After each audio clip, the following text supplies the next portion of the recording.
বাসায় থাকা মাত্র 3টি উপকরণ দিয়ে ডিম ছাড়া বানিয়ে ফেললাম মজাদার সফট পুডিং। এই পুডিং গুলো বানাতে বেশি ঝামেলাও হয় না, খেতে হয় অসম্ভব মজার। ঈদ স্পেশাল এরকম একটি ডেজার্ট আইটেম রাখতেই পারেন। এই ডেজার্টটি খেয়ে আপনাদের সবাই প্রশংসা করতে বাধ্য হবে। আসসালামু আলাইকুম everyone, welcome back to my channel. ডিম ছাড়া সফট ও ভীষণই মজাদার পুডিং বানানোর জন্য আমি একটি প্যানে নিয়ে নিচ্ছি 2 কাপ পরিমাণ লিকুইড দুধ। এখানে কিন্তু আমি কোনো রকম জাল করা দুধ অ্যাড করিনি। এ পর্যায়ে এখানে দিয়ে দিচ্ছি হাফ কাপ পরিমাণ চিনি।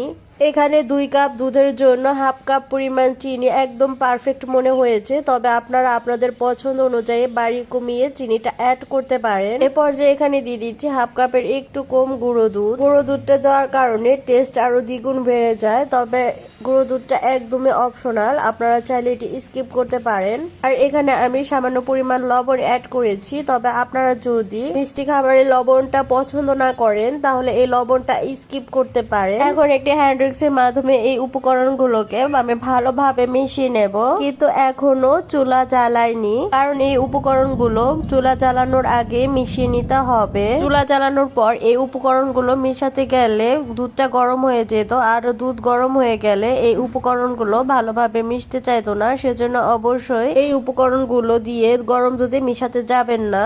এখন আমি একটু পর পর নাড়াচাড়া করে ভালোভাবে কুক করে নেব। আমি এখানে কিছুটা পরিমাণ দুধ উঠিয়ে রেখেছিলাম। এখন এই দুধের ভিতরে আমি দিয়ে দিচ্ছি 1 টেবিল চামচ পরিমাণ আগার আগার পাউডার। এখন এই আগার আগার পাউডারটুকু দুধের সাথে ভালোভাবে মিশিয়ে নেব। দেখতে পাচ্ছেন আগার আগার পাউডারটুকু পারফেক্টলি গুলিয়ে নেওয়া হয়ে গিয়েছে। এখন এই আগার আগার পাউডারটুকু জাল করে রাখা দুধে ঢেলে দেব।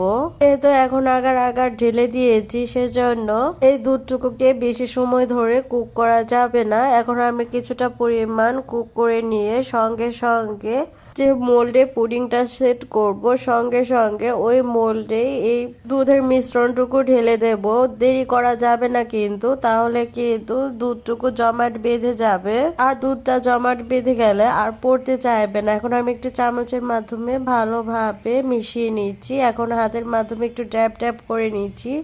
এভাবে করে নেওয়ার কারণে ভিতরে যদি কোনো এয়ার বাবলস থাকে সেটি দূর হয়ে যাবে। আর এখন এই পুডিংটা সেট হওয়ার জন্য আমি নরমাল ফ্রিজে রেখে দেব কিছুক্ষণের জন্য। ফ্রিজে না রাখলেও পুডিংটা পারফেক্টলি সেট হবে, সেক্ষেত্রে একটু দেরি হবে। নরমাল ফ্রিজে রাখলে খুব দ্রুতই পুডিংটা পারফেক্টলি সেট হয়ে যাবে। আর এই পুডিংটা সেট হতে হতে আমি 2 ধরনের চকলেট একটু কুচি কুচি করে কেটে সাইডে রেখে দেব। পুডিংটা পারফেক্টলি হওয়ার পর এই চকলেট দিয়ে ডেকোরেশন করে দেব, এতে বাচ্চারা খুব পছন্দ করে খাবে, আর পুডিংটা দেখতেও খুবই সুন্দর দেখা যাবে। আমার পুডিংটা সেট হতে প্রায় 30 মিনিট সময় লেগেছে। ফিরে আসলাম 30 মিনিট পর। এখন একটি নাইফের মাধ্যমে আমি চারো সাইডটা ছাড়িয়ে নিয়েছি, এতে ডিমোল্ড করার সময় অতি সহজে উঠে আসবে। চারো সাইড ছাড়িয়ে নেওয়া হয়ে গিয়েছে। এখন উপরে আমি একটি প্লেট বসিয়ে দিয়েছি, প্লেট বসিয়ে উপর করে নিয়েছি।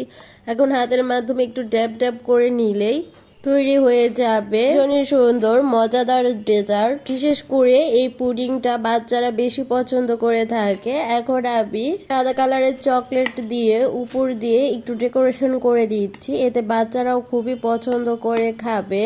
শুধু বাচ্চারা কেন, এই ডেজার্টটা বড়রাও খুবই পছন্দ করে থাকে। আমি আপনাদেরকে একটি কেটে দেখাচ্ছি, দেখতেই পারছেন কতটা সুন্দর হয়েছে। খেতেও কিন্তু অসম্ভব মজার হয়েছিল। বাসায় একবার হলেও ট্রাই করবেন, আশা করছি আপনাদের কাছেও খুবই ভালো লাগবে। আমি এখানে ডার্ক কালার চকলেট ইউজ করিনি, কারণ আমি চকলেট পুডিং বানিয়েছিলাম। Chocolate pudding a dark colour চকলেটটা আমি ইউজ করেছি, আর মিল্ক পুডিং এ এই সাদা কালার চকলেট ব্যবহার করেছি।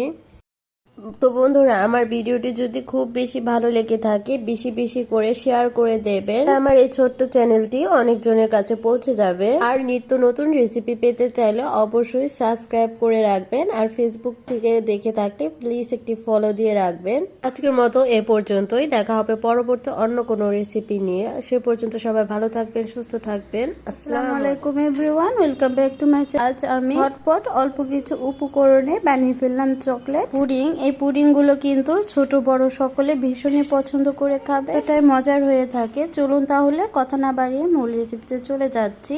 সর্বপ্রথম এখানে একটি পেন নিয়েছি, এখানে দিয়ে দিচ্ছি 2 কাপ পরিমাণ লিকুইড দুধ। আমি কিন্তু এখানে জাল করা লিকুইড দুধ অ্যাড করিনি, তবে আপনারা চাইলে এখানে জাল করা লিকুইড দুধ অ্যাড করতে পারেন। দিয়ে দিচ্ছি 1/2 কাপ পরিমাণ চিনি। 2 কাপ পরিমাণ দুধের জন্য 1/2 কাপ চিনি পারফেক্ট মনে হয়েছে, আপনারা আপনাদের পছন্দ অনুযায়ী বাড়িয়ে কমে অ্যাড করতে পারেন। দিয়ে দিচ্ছি 1/3 কাপ পরিমাণ গুঁড়ো দুধ। জাল করা দুধ অ্যাড করলে গুঁড়ো দুধটা না দিলেও কোনো সমস্যা নেই, তবে জাল করা দুধ অ্যাড না করলে এখানে অবশ্যই গুঁড়ো দুধটা দিতেই হবে, স্কিপ করা যাবে না। এরপর যে এখানে দিয়ে দিচ্ছি 1/4 কাপ পরিমাণ কোকো পাউডার। এখানে কিন্তু অবশ্যই ভালো ব্র্যান্ডের কোকো পাউডার অ্যাড করতে হবে, তাহলে কিন্তু খেতে বেশি ভালো লাগবে না। যেহেতু এখানে কোনো রকম ডিম অ্যাড করব না, সেজন্য দুধটা ভালোভাবে জমার জন্য এখানে দিয়ে দিচ্ছি 1 টেবিল চামচ পরিমাণ আগার আগার পাউডার। আর এই আগার আগার পাউডারটা কিন্তু অবশ্যই দিতে হবে, এটি স্কিপ করা যাবে না। এই আগার আগার পাউডারটা দেওয়ার কারণে পুডিংটাকে পারফেক্টলি জমতে সাহায্য করবে। এই আগার আগার পাউডারটা কিন্তু অবশ্যই ভালো মানের নেওয়ার চেষ্টা করবেন, তাহলে কিন্তু পুডিংটি ভালোভাবে জমতে চাইবে না। আগার আগার পাউডারটি যে কোনো সুপার শপ কিংবা মুদির দোকানে অ্যাভেলেবল পাবেন।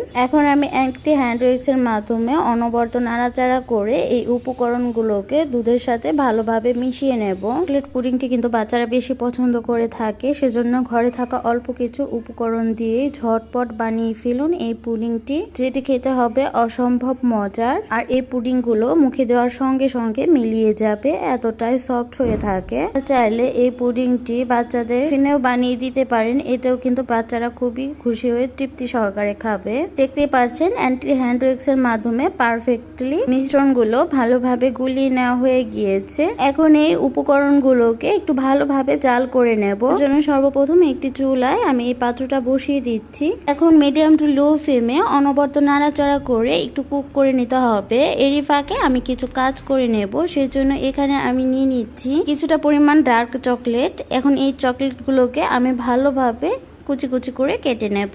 তবে এই চকলেটটা কিন্তু একদমই অপশনাল, আপনারা চাইলে এটি স্কিপ করতে পারেন। তবে চকলেট পুডিং এর ভিতরে একটু চকলেট দিলে খেতে বেশি ভালো লাগে, সেজন্য আমি দিয়ে দিচ্ছি। আমি এখানে প্রায় 1/2 কাপের মতো চকলেট ভালোভাবে কেটে নিয়েছি। দেখতে পাচ্ছেন এখানে কিন্তু 1/2 কাপ পরিমাণ চকলেট হয়েছে। আর এই দিক দিয়ে যে দুধের মিশ্রণটুকু বসিয়ে দিয়েছিলাম চুলায়, সেটিও কিন্তু বলক চলে এসেছে। এ পর্যায়ে এখানে আমি চকলেট গুলোকে অ্যাড করে দিচ্ছি। এখন একটু অনবরত নাড়াচাড়া করে ভালোভাবে কুক করে নিতে হবে।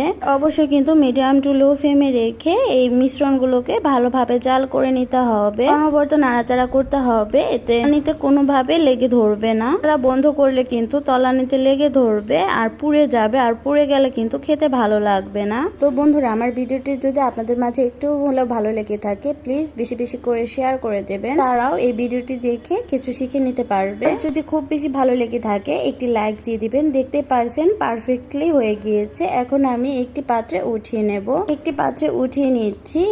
কিছুটা ভিডিও স্কিপ হয়ে গিয়েছে, তবে আপনারা এই মিশ্রণটুকু কিন্তু যে কোনো পাত্রে উঠিয়ে নিতে পারেন। আপনারা এই মিশ্রণটুকু কাচের পাত্রে দিয়েও পুডিংটা সেট করে নিতে পারেন। অবশ্যই কিন্তু গরম থাকা অবস্থায় সঙ্গে সঙ্গে ঢেলে নিতে হবে, তাহলে কিন্তু জমে যাবে। এখন এই পুডিংটা পারফেক্টলি জমে যাওয়ার জন্য আমি নর্মাল ফ্রিজে রেখেছি প্রায় 30 মিনিটের জন্য। নর্মাল ফ্রিজে রাখলে খুব দ্রুত পুডিংটা হয়ে যায়, সেজন্য আমি এখানে নর্মাল ফ্রিজে রেখে দিয়েছিলাম। চলে আসলাম প্রায় 30 মিনিট পর। দেখতে পাচ্ছেন পারফেক্টলি সেট হয়ে গিয়েছে। এখন আমি চারো সাইডে একটি নাইফের মাধ্যমে একটু ভালোভাবে ছাড়িয়ে নেব। এখন উপরে আমি একটি প্লেট দিয়ে এটিকে ডিমোল্ড করে নেব।